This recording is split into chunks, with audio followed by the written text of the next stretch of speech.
Good morning and welcome to this alternative lecture on culture, bias, and justice. This lecture, of course, is building on the work we've done in Project 1, looking at justice and revenge as themes, and then Project 2, looking at trial by media and whether the Sixth Amendment is upheld and justice is served in a fair and impartial jury situation, or whether media coverage might cause some difficulties with the Sixth Amendment and the way justice is pursued. So we're building on these themes to help support our learning and to make our Project 3 fabulously well-researched, credible, and articulate. So we are going to be moving into Project 3 today as we talk about culture, bias, and justice, because culture, bias, and justice form the basis of Project 3 and the essay you're going to be asked to write. So a little bit of context. Remember when we talked about the logical fallacy of hasty generalization? We got some practice with lecture. We looked up some of those examples with our reading groups to find different logical fallacies that take place in media coverage. This logical fallacy serves as the root of many of the racist, sexist, ageist, and bigoted statements we hear, as it takes one small personal experience and applies it to an entire group. So in the example that we talked about on the logical fallacies PowerPoint, I said that aliens are too possessive, that my alien wouldn't let me outside the space dome. And so because I had one negative experience with one member of this group, I'm making that true of everybody in that same group, which of course is a logical fallacy and makes it fall under that category of hasty generalization. So for the sake of our project, Project 3, we're going to be talking about some potentially uncomfortable stereotypes, both in class and on the discussion boards. So I want you to keep an open mind, to be respectful, and engage with the material with maturity, which I know you are all absolutely capable of doing because we've been having great discussions in class so far. We've been engaging with difficult ideas already throughout the quarter, and I know that you are up to this challenge. But stereotypes can be difficult to talk about because sometimes we feel that they're unfair, which many of them are, or they just strike a nerve in a wrong way. But I want us to be open to this conversation because as we analyze those stereotypes and as we analyze the way that culture shapes us, we can look at how we perceive justice in different ways as well. So let's get a little practice. My husband is the king of dad jokes. He loves them. So to give you an example of a hasty generalization and stereotypes, they form the basis of a lot of jokes. That's how humor works. So when we talk about this particular joke, there are some stereotypes associated with Englishmen. They're a little bit uptight, perhaps. If we look at our stereotypes that we learned about with Murder on the Orient Express, the Irish are known for a couple things. Normally, if you think in terms of stereotypes, you could think they like to fight, potentially they like to drink. My husband's Irish, so he loves this joke. And the Scots, they have their own stereotypes as well. So those stereotypes form the basis of the humor in this joke. So an Englishman, an Irishman, and a Scotsman walk into a bar and each order a pint of Guinness. Now, this is kind of a shady bar. It's a little dirty and gross. So the Englishman sits down, takes his pint, and there's a fly floating in the beer, and he is obviously disgusted. So he's, bartender, I need another beer. So the bartender brings him another beer, and everything's good.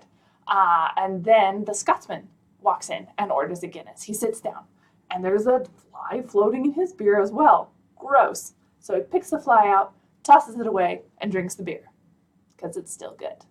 And then the Irishman walks in. He orders a Guinness, sits down at the bar, looks down. There's a fly in his beer, inexplicably. So he picks the fly out and starts squeezing it over the cup and says, "Spit it out, you wee bastard, spit it out." Because the Irish like their beer so much, he didn't want to waste any on the fly. So stereotypes are the basis for a lot of humor, and they can have a fun impact. But when we start talking about stereotypes and how they impact the way people are perceived and how they impact the way that the justice system works for them, that's where we start to run into much more serious issues with much more negative connotations and consequences. So some stereotypes, if you type stereotypes into Google, a billion things show up. So the Japanese seem to be very disciplined. The Germans are known for perfection, especially in automobiles, apparently. The French delicacies are famous around the world. The US is full of rednecks. Indians only eat curry and celebrate festivals every other day. There are stereotypes about every single group of people. Sometimes these are funny, sometimes they're hurtful. Stereotypes are just taking one small experience and applying it to an entire group of people, which we know is a logical fallacy and can contain a lot of negative things. So why would stereotypes be bad? The joke I told was hilarious. But there are some bad things with stereotypes. So these stereotypes can be humorous, can seem harmless, but when hasty generalizations are applied to a group of people and then decisions based on those fallacies are made, they can have long-lasting consequences and the fallacies no longer feel so funny. So think about Murder on the Orient Express. There were a lot of cultural, racial, gender stereotypes. If you were to take time to list 3 stereotypes from the novel, I know we all would say the Italians like to stab. That's the first one, right? We might talk about the way women are portrayed, how only a woman could be irrational and emotional and crazy enough to stab somebody that many times. So think about those stereotypes. If Poirot had not been on that train to investigate, who would have gotten pinned with these murder charges? Who would have taken the brunt of the charges? Who would have gotten all of the punishment? Probably based solely on stereotypes, it probably would have been our Italian, right? Monsieur Bach was already convinced that he had done it and didn't really care about the evidence necessarily. So if he had been heading up the investigation, stereotypes would have had a very negative consequence for one of our characters. So stereotypes can have some long-reaching effects. And many stereotypes come from something called unconscious bias. So taken together, there's a lot of people researching this, just like with all of our topics that we've discussed so far. There is a precedent for this kind of research. I'm not the only one who's asking you to do it. We're not the only class who's researching this kind of thing. Scientists around the world in anthropology, sociology, psychology, political science, all of these folks are researching this particular phenomenon of unconscious bias. So I've disseminated all of those research aspects for you and provided kind of a summary here. So taken together, what many studies suggest is that our attitudes and behavior toward people are often guided by deeply ingrained judgments that operate below the conscious level. We're not even aware that they're determining how we respond. This applies to people of color, different genders, disabilities, different socioeconomic status, which means wealth or poverty. These subtle, practically automatic judgments stem from our evolutionary propensity to be wary of those who seem unfamiliar or different. And that was okay when we were living in caves and needed to know what things were going to hurt us. We would group things. We would stereotype them to try and keep ourselves safe. But in this modern day and age, it doesn't serve the same purpose. These judgments can betray prejudices that we didn't even know we had, which makes them really difficult to control. If we don't know that this is something that we're thinking, how do we fix it? And so in the heat of the moment, sometimes these unconscious biases can have tragic consequences, as we'll learn about in some of our case studies in just a moment. So James Comey, director of the FBI, addressed the deaths of Brown and Eric Gardner, 2 African-American gentlemen who were killed while in police custody in recent years, by saying that much research points to the widespread existence of unconscious bias. There's a lot of argument, a lot of research that supports that those 2 gentlemen died while in police custody because many of the police officers exhibited unconscious bias. Some of them exhibited conscious bias. They knew what they were doing, but most of them, good people who just made some bad calls. Because of unconscious bias. They weren't aware how their schema was shaping the way that they looked at the world and interacted with people. So people of color, especially Black and Latino gentlemen, are significantly more likely to be stopped and questioned by police in the US, to be arrested, to be incarcerated, and to receive harsher sentences than Caucasians, to an extent that far eclipses the actual number and relative severity of the crimes they commit. So that's also an example of unconscious bias. If a police officer is standing there with a speed gun and he's tracking speeds, he's going to potentially have some unconscious bias that makes them respond to different drivers in different ways. And there's a lot of research that supports this as well.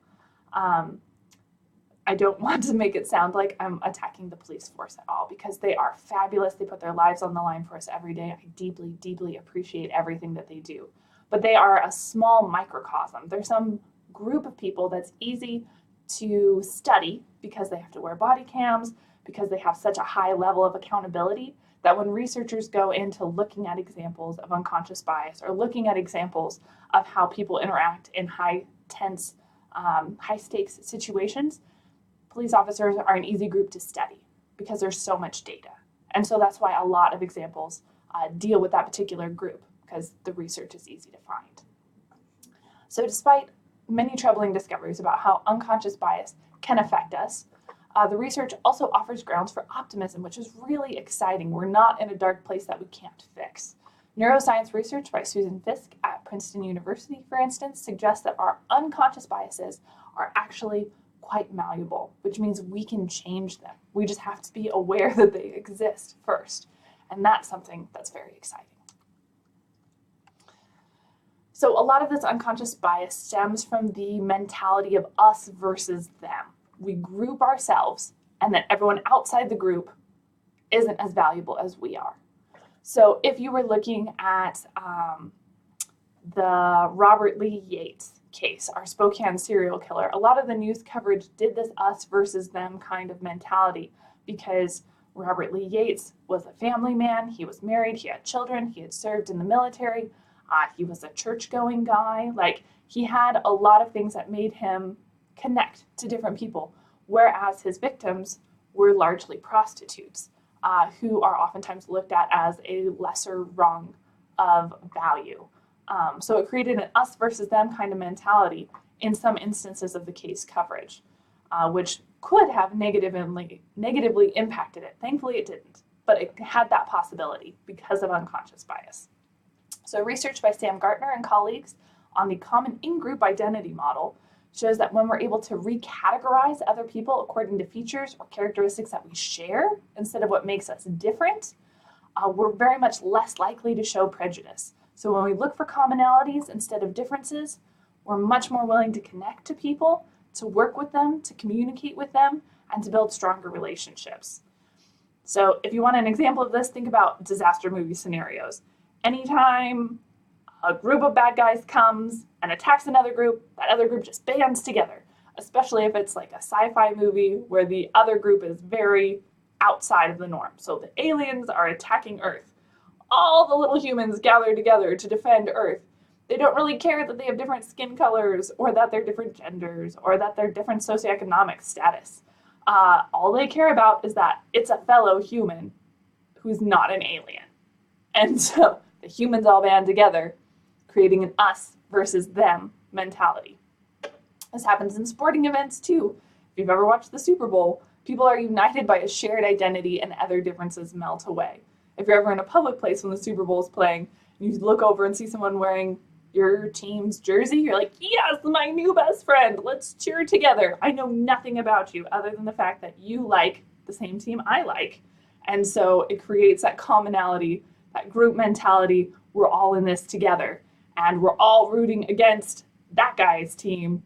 I know nothing about him except that he's wearing the wrong colors. And so he's now the enemy, and we are all together rooting for this team. So it creates us versus them mentality. So there is an upshot to this. The way we categorize others is very malleable. That means it's very changeable, and really highlights one way in which race, religion, gender, sexuality, disability, ethnicity are social constructs. Because if we look for things that we have in common instead of the things that make us different, we're much more willing to work with each other, to connect with each other. And that's powerful. Fortunately, you don't need extraterrestrials or zombies to make humans band together. We just need a little compassion and flexibility, some empathy, so that we can find those similarities and focus on those instead of the differences. All right, that concludes the first part of this video. Log in and watch the second one to finish out our discussion.